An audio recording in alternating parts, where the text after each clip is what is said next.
Lavrov affirme la nécessité d'éviter tous les scénarios militaires concernant la Syrie, soulignant que les Syriens seuls ont le droit de décider leur propre destin. Nouveaux documents et rapports sur l'implication des terroristes dans l'utilisation des produits chimiques en Syrie.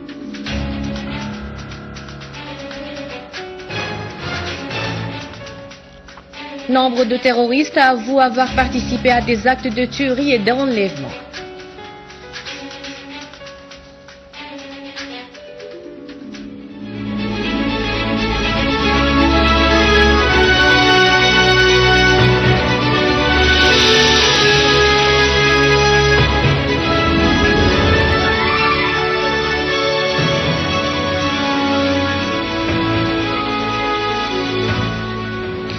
Bonsoir, le représentant permanent de la Syrie auprès des Nations Unies, Bachar el-Jafari, a informé le secrétaire général des Nations Unies, Ban Ki-moon, de l'adhésion de la République arabe syrienne à la Convention d'interdiction des armes chimiques de 1992. El-Jafari a indiqué qu'il avait demandé au secrétaire général des Nations Unies, au nom de la République arabe syrienne, qu'il dépose le document d'adhésion syrienne auprès de l'Organisation d'interdiction des armes chimiques. Al-Jafari a souligné que le ministre des Affaires étrangères des expatriés, Walid al-Muallim, a adressé une lettre au directeur général de l'Organisation d'interdiction des armes chimiques dans laquelle il informe de l'adhésion de la Syrie à la convention précitée.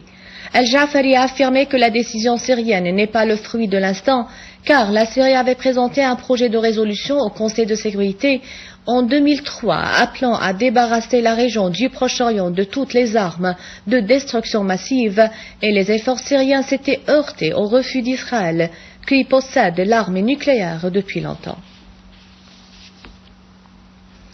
Le ministère russe des Affaires étrangères, Sergei Lavrov, a affirmé que ce qui a été convenu aujourd'hui entre la Russie et les États-Unis constituait un pas important vers l'aboutissement à un règlement global de la crise en Syrie et éviter les scénarios militaires, soulignant que seuls les Syriens décident leur propre destin.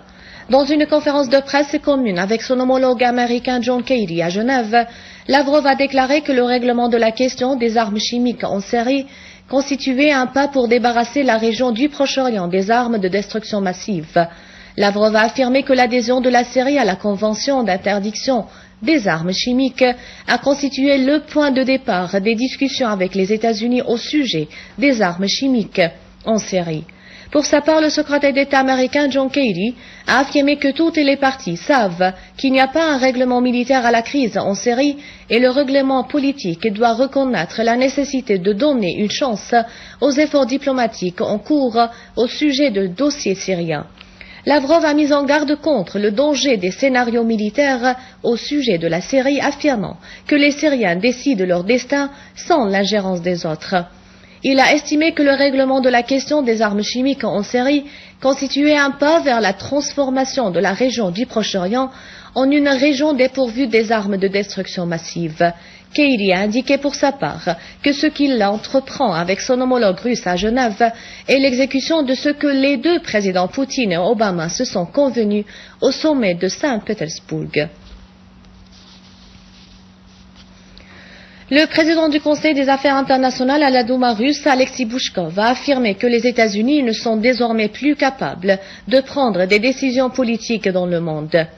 Sur son site Twitter, Bouchkov a souligné que les pays du groupe BRICS et les pays participants au sommet de l'Organisation de coopération de Shanghai qui s'est tenu au Kirghizistan ont soutenu la position russe envers la Syrie, ajoutant que cela devrait être une leçon pour le président américain Barack Obama. En ce qui concerne l'initiative russe sur les armes chimiques en Syrie, Bouchkov a affirmé l'impossibilité d'exécuter la demande américaine qui insiste sur la prestation des armes chimiques aux observateurs internationaux dans 2 ou 3 semaines, qualifiant de non professionnelles les exigences américaines vu que les dépôts de ces armes se trouvent dans des lieux des combats.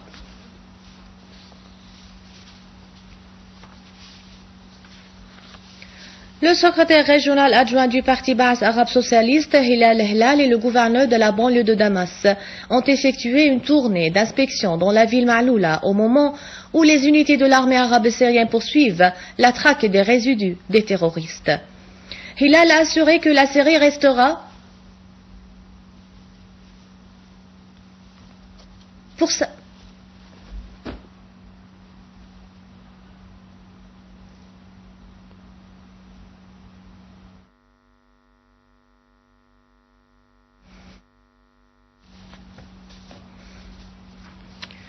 le patriarche maronite, le cardinal Marbchara Boutros Rai, a réitéré son appel à l'établissement de la paix en Syrie.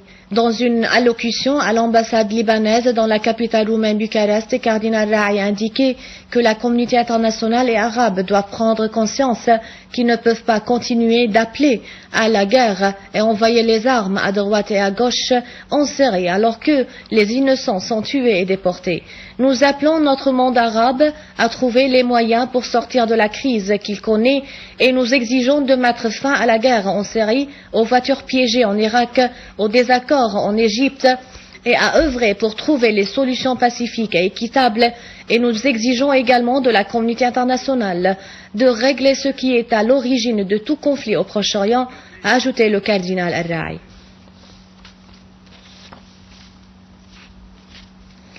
Un document confidentiel des services de renseignement américains a révélé que des groupes armés d'Al-Qaïda se trouvant en Syrie ont fabriqué le gaz toxique sarin en vue de mener des attaques chimiques contre les civils, prouvant ainsi l'implication des groupes armés dans l'attaque chimique lancée contre les civils à Al-Ghouta afin de faire assumer au gouvernement syrien la responsabilité de cet acte criminel et de demander une intervention militaire de la communauté internationale. Selon le document publié par le site américain WND, proche du Pentagone, 12 éléments extrémistes du Front Nasra ont été arrêtés et des engins du gaz sarin en leur possession ont été saisis sur les frontières avec la Turquie. Toujours selon le document, l'armée américaine a mené nombre d'enquêtes qui ont prouvé que l'organisation Al-Qaïda en Irak a fabriqué des charges du gaz sarin afin de les envoyer en Syrie.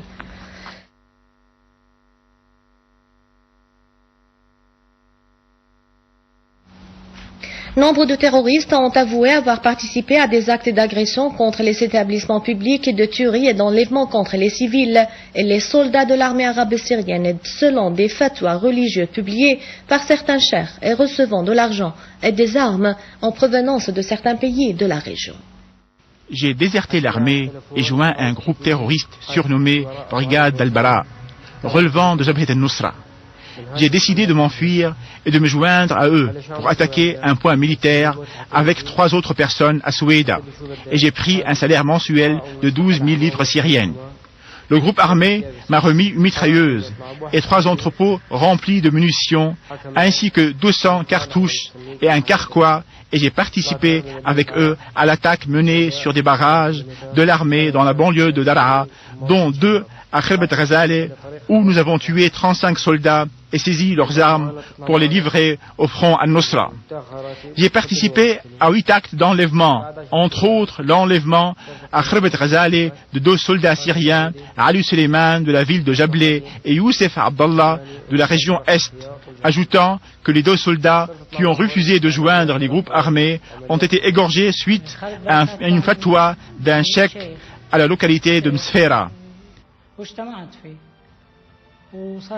J'ai tué 15 soldats de l'armée et mené des attaques contre les points de contrôle de l'armée au camp Al-Yarmouk et à Hajar al-Aswad à Damas. Des Afghans, des Irakiens, des Palestiniens et des Libyens combattaient dans les rangs de la dite brigade, soutenue en armes et en fonds par le Qatar. J'ai participé à l'exécution d'un attentat à la voiture piégée dans la rue de Kosour à Khan el-Sheikh, dans la banlieue de Damas. J'ai fait exploser avec d'autres personnes une voiture près de la station de bus Al-Iskan à Khan el-Sheikh pour semer la terreur parmi les habitants. Le surnommé Abd Karim al-Jassim fournissait via la Jordanie les engins explosifs, l'arme et les fonds à la dite brigade. J'ai participé aux opérations exécutées dans la région d'Al-Ghouta al-Sharqiyya, notamment à Harran al-Awamid et à Harasta. J'ai participé à l'attaque sur le département des véhicules à Harasta et nous étions environ 500 armés où nous avons pénétré ensemble à l'intérieur du département et nous avons tué 11 soldats. Mais les éléments de protection du bâtiment ont tiré sur nous et nous sommes retirés alors qu'un grand nombre d'entre nous ont trouvé la mort. Nous avons enlevé 9 soldats de l'Institut technique et nous les avons transportés dans la région de Madira. J'ai livré à 2 personnes une voiture piégée à Douma, dans la banlieue de Damas. 4 jours plus tard, les 2 personnes ont fait exploser la voiture dans un cortège d'obsèques à Jaramana, ce qui a fait un grand nombre de tués et de blessés. J'ai livré aux mêmes personnes une autre voiture piégée qui a explosé à Qazaz, à Damas. À la fin de ce journal, un rappel des titres. Lavrov affirme la nécessité d'éviter tous les scénarios militaires concernant la Syrie, soulignant que les Syriens seuls ont le droit de décider leur propre destin. Nouveaux documents et rapports sur l'implication des terroristes dans l'utilisation des produits chimiques en Syrie.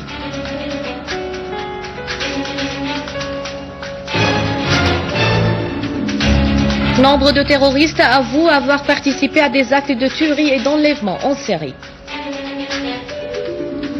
Avant de vous quitter, je vous rappelle que vous pouvez consulter le site internet syriaonline.sy pour revoir ce journal et davantage d'informations. Merci de votre fidélité. Au revoir.